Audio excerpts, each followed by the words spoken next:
Common law का जो आजकल इमिग्रेशन ने किया है, उसके बारे में आप क्या कॉमन कहेंगे? लॉ उन सब लोगों के लिए है जो शादी नहीं कर सकते।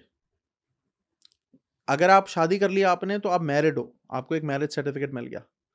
जिन लोगों की शादी नहीं हुई है, वो साथ रह रहे हैं पिछले 12 महीने से, तो वो कॉमन लॉ रिलेशनशिप में आ जाते हैं। उनकी एक डिक्लेरेशन साइन करनी होती है कि हम कॉमन लॉ में हैं फ्रॉम दिस डेट, हम 12 महीने हो गए हैं। तो वो एक दूसरे को स्पाउसेस ओपन वर्क परमिट या स्पाउसेस स्पॉन्सरशिप कर सकते हैं अंडर कॉमन लॉ। ये एक तरीके का रिलेशनशिप है।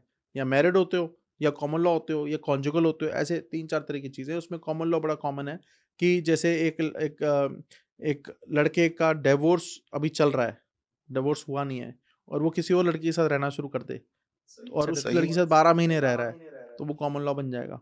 तो उस 12 महीने में वो ये स्पॉन्सर करना चाहता है या वो करना चाहती है, कर सकते हैं, क्योंकि कॉमन लॉ में है।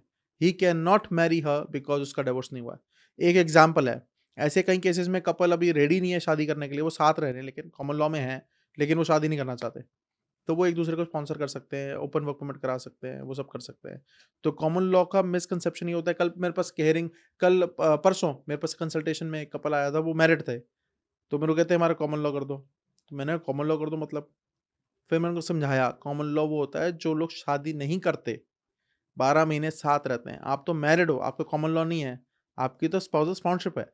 आपने इसको दूसरे को स्पॉन्सर करना है। और इसमें ये भी जसवीर साहब क्लियर करें कि बहुत सारे लोगों को शायद मिसकंसेप्शन होती है कि हम सेम एड्रेस पे नहीं हैं, उनको सेम एड्रेस पे होना चाहिए। हाँ, तो जो कॉमन लॉ है वो सेम एड्रेस पे सेम जगह आप इकट्ठे 12 महीने से रह रहे हो। यू हैव टू जी, प्रूव इट। जी। आप चाहे लीज़ एग्रीमेंट दो, चाहे एड्रेस प्रूफ दिखाओ, चाहे एफिडेविट्स दो, चाहे फ्रेंड्स के एफिडेविट्स दो, यू हैव टू प्रूव कि आप 12 महीने से एक जगह पे रह रहे हो दोनों।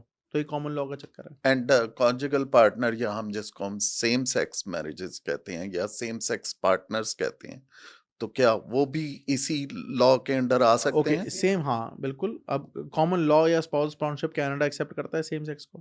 अब सही। लड़का लड़के को स्पॉन्सर कर रहा है, लड़का लड़के को स्पाउसल ओपन वर्क परमिट करा रहा है, लड़की लड़की को करा रही है, सारा कुछ एक्सेप्टेबल है, हम करते हैं। हमारे पास अभी कई सारे केसेस आए हैं जिसके एज अंदर लॉन्ग एज वो एज 12 मंथ से जेन्युइन हो। साथ रह रहे हैं, 12 अगर वो महीने कॉमन उस। लॉ में भी करना चाहते हैं तो 12 महीने रहें, मैरिज करके करना चाहते हैं करें, एज लॉन्ग एज लीगल है, जेन्युइन है।